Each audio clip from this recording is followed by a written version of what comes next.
Vous faites partie de la diaspora africaine et vous voulez investir en Afrique, mais vous ne savez pas comment gérer votre business à distance. Eh bien, dans cette vidéo, je me propose de partager avec vous 4 moyens de pouvoir gérer votre business à distance afin d'avoir du succès dans vos entreprises et dans vos investissements en Afrique.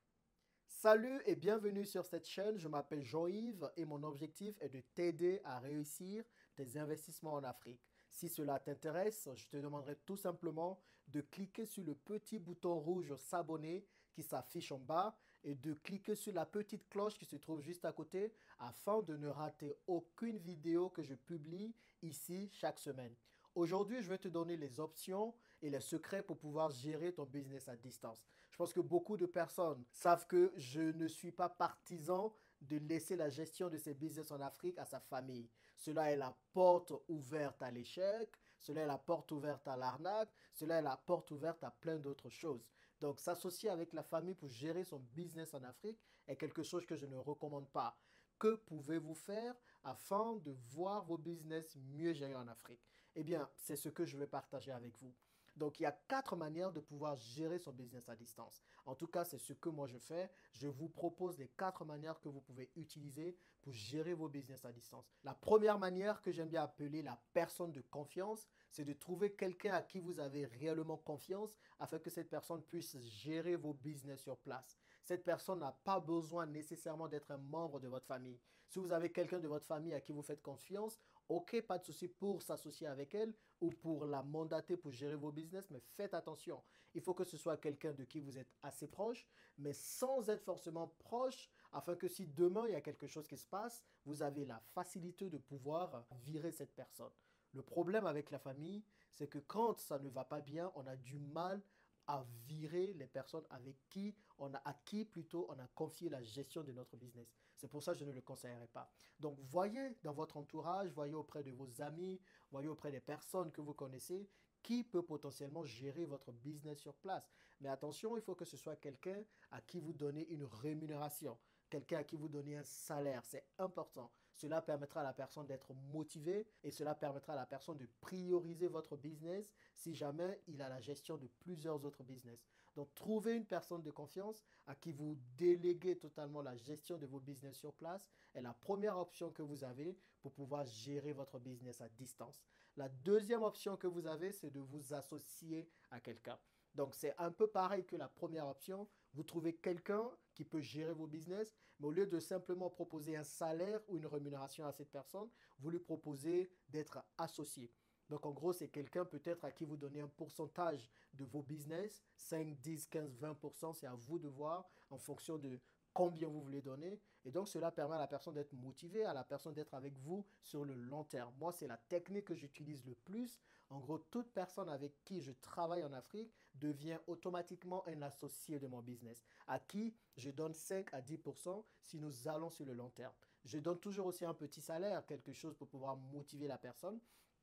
Mais au-delà du salaire, je pense que c'est important de permettre à la personne de se sentir réellement impliquée dans votre business. Cela permettra à la personne de voir les choses comme vous les voyez. Et croyez-moi, un employé n'a pas la même implication qu'un associé. Un associé se sent aussi responsable de la réussite de l'entreprise. C'est pour ça, pour moi, c'est une technique superbe qui permettra tout simplement de pouvoir faire prendre conscience à la personne avec qui vous vous associez que la réussite de l'entreprise aussi dépend d'elle. Et du coup, les retombées de la réussite, elle aussi pourra y goûter. Et vous savez bien que tout le monde veut avoir le maximum de gains possible. Et bien du coup, des personnes se donneront vraiment à fond afin de pouvoir voir vos business évoluer. Donc la deuxième méthode pour pouvoir gérer votre business à distance, c'est de proposer de l'association à quelqu'un qui vit sur place. La troisième manière de pouvoir gérer votre business à distance, c'est de pouvoir le gérer sous forme de coopérative. En gros, vous vous associez avec 2, 3, 4, voire plusieurs autres amis, de telle sorte que par mois ou par trimestre, qu'il y ait une personne qui puisse se déplacer pour aller en Afrique, pour voir et pour gérer le business sur place. Donc, je m'explique. Si vous êtes par exemple 4 à vous être associés pour gérer un business sur place, vous vous arrangez en sorte qu'il y a une personne qui se déplace au moins par trimestre pour aller en Afrique pour gérer le business. Cela fait qu'il n'y a qu'une seule personne qui se déplace et cela bénéficie à tout le monde. Il vous faudra de toutes les façons toujours avoir quelqu'un qui est H24 sur place pour gérer, mais la pression sur la personne est moins importante parce que du coup, vous vous déplacez assez régulièrement pour aller gérer le business. C'est un autre système que j'ai utilisé également pour monter mon cabinet de statistiques en Afrique. Je me suis associé avec deux autres amis et plusieurs autres en renfort qui fait que du coup, lorsqu'on a besoin de se déplacer pour aller faire une mission d'étude ou d'analyse, est-ce que ce ne soit pas toujours la même personne qui se déplace, qu'aujourd'hui ce soit moi, que demain ce soit un autre ami qui vit à Londres, ou qu'après ce soit une autre amie qui vit au Canada, ou encore une autre amie qui vit en France. Donc voilà, donc on est un groupe de personnes, on s'est associé pour créer une entreprise et on s'arrange de telle sorte qu'une personne au moins fasse un déplacement par trimestre. Le plus on est, le mieux c'est, parce que du coup cela va permettre une une visite fréquente en Afrique pour voir nos business. La coopérative, c'est aussi quelque chose qui marche beaucoup quand on veut investir en Afrique et gérer son business à distance en Afrique.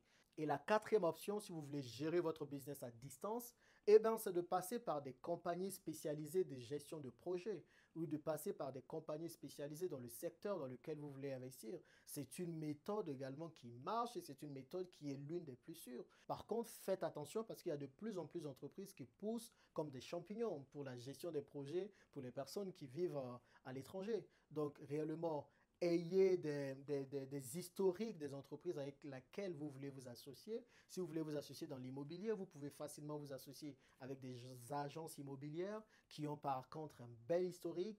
Et donc, vous pouvez demander à vos amis, vous pouvez demander aux personnes qui vivent sur place des retours sur cette entreprise et comment est-ce qu'elle exerce plutôt. Et vous pouvez même demander des anciens projets gérés par cette entreprise. Et ces entreprises, vous en avez beaucoup, que ce soit dans l'agriculture, que ce soit dans l'élevage, que ce soit dans l'immobilier, en gros, dans tout ce que vous voulez faire, il est facile de trouver une entreprise qui va vous accompagner et qui va se positionner comme gestionnaire de vos projets sur place. C'est la quatrième option qui s'ouvre à vous, qui coûtera peut-être légèrement plus cher, mais au moins si vous trouvez une bonne entreprise avec laquelle vous pouvez vous associer, vous pouvez dormir tranquille.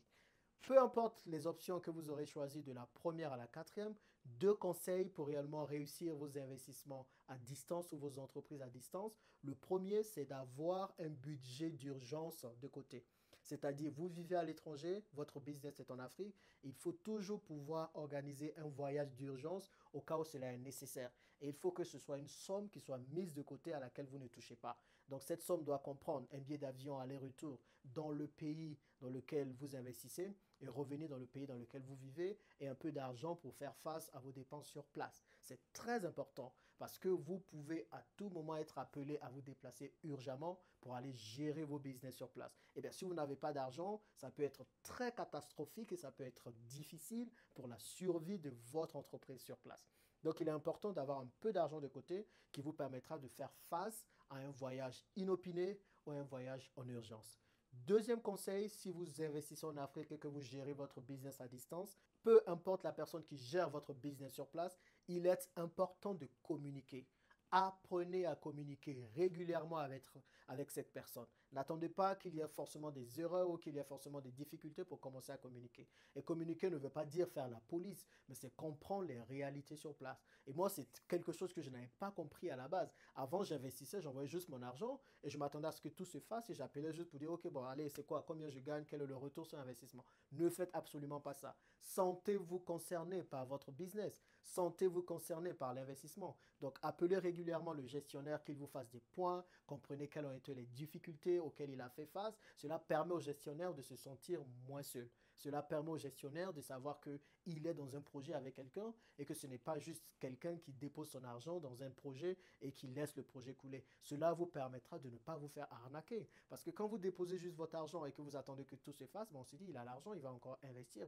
Comment quelqu'un peut-il investir son argent et ne même pas appeler pour savoir comment ça se passe? Ou il appelle juste quand il y a des difficultés. Donc prenez la peine d'appeler, de communiquer régulièrement avec les personnes qui gèrent vos business sur place. Donc voilà, ce sont les conseils que je voulais partager avec vous pour gérer votre business à distance. La question que j'ai pour vous, c'est de me dire dans la barre des commentaires d'autres moyens que vous avez de gérer votre business à distance ou parmi les 4 options que j'ai citées, quelle est la méthode que vous utilisez pour gérer votre business à distance en Afrique et pourquoi, mettez-le dans la barre de commentaires. Et surtout, n'oubliez pas, ne soyez pas égoïste. Si vous avez apprécié cette vidéo et que vous pensez qu'elle pourra servir à d'autres personnes qui ont la même problématique et qui veulent apprendre à gérer leur business à distance, partagez cette vidéo au maximum. Merci de m'avoir écouté. N'oubliez pas de liker et surtout de vous abonner afin de ne rater aucune vidéo sur cette chaîne.